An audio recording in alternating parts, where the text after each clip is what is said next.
So ayan sir, magre-review tayo sa unit ng iyong side lever si kay Sir Botchok. Indo PCP po siya. GSB yung ating available ngayon na pellet. Nakabusan ako ng mga local pellet natin. So ayan, nag-set up tayo ng record dito sa kabila ng camera para makita yung groupings.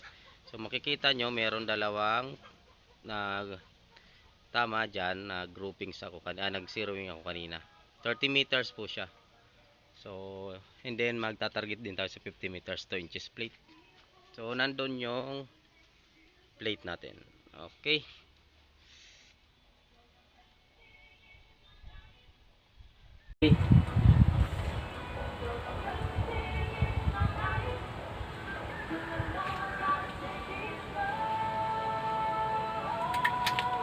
Target tayo. Doon tayo sa taas maglagay ng bagong cam.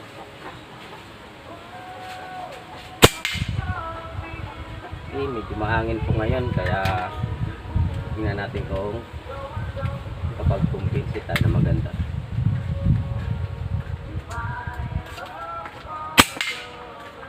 Second shots, nakakapag-compensate po ako ng 1 mil dash sa side with blades. Third shots, BBB barrel 20 inches.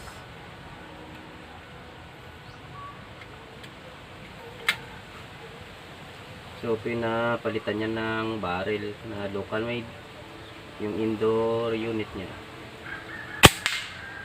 Fourth shots, ganda yung groupings, 30 meters GSB pellet. Guwapo. So ngayon target tayo ng 50 meters using 2 inches plate. So nasaan siya? So yun. Okay.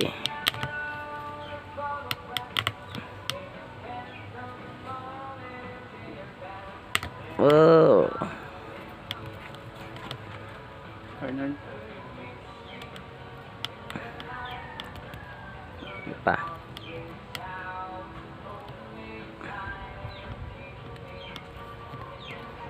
So okay na, kita na.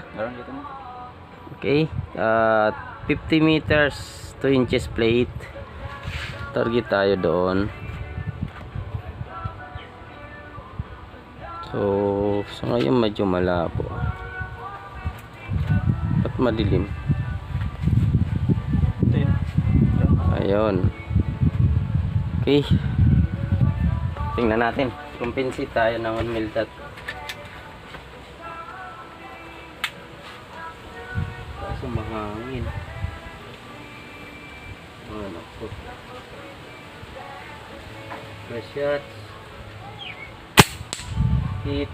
1 mil dot yung aking compensate sa scoop.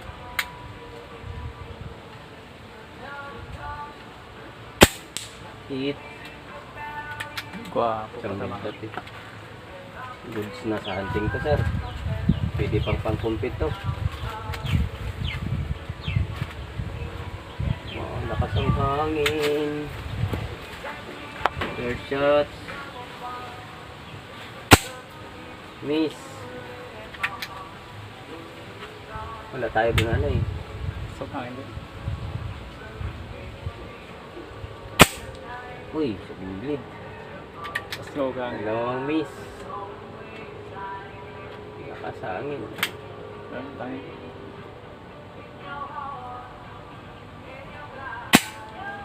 Gilid siya eh.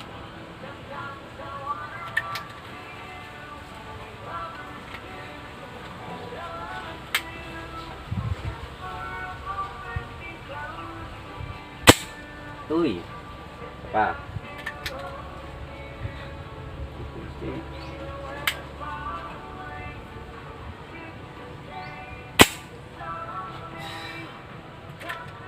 Lakas ang hangin. GSB 18 grains.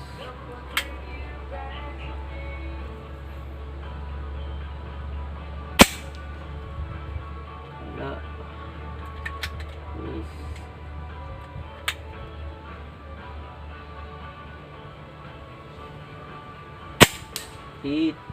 Medyo malayo-layo.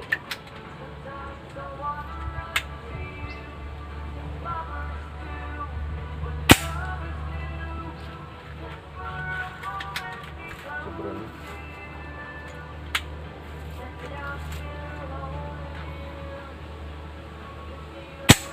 Hit. Wapo. Oh, pigit mo ng DBB. Hit. Ayos. So, ayan Sir Butchok yung ating review sa unit mo. So, palubat na yung ating camera. Ayan. So, goods na. Okay. Naka-barrel band po ikaw. Pwede mo siyang lagyan dito ng flashlight. Sa kabila. Yan. Dito. Flashlight. Bipod. Dito naman. Okay. Yan yung shots natin. Siguro mahigit siguro kulang 20 shots. Oo. So, wala pa siya sa 2,000 from 2.8 down to 2.3. Hindi ko alam kung ano. 2.3. So, napakatipid din sa hangin. Okay.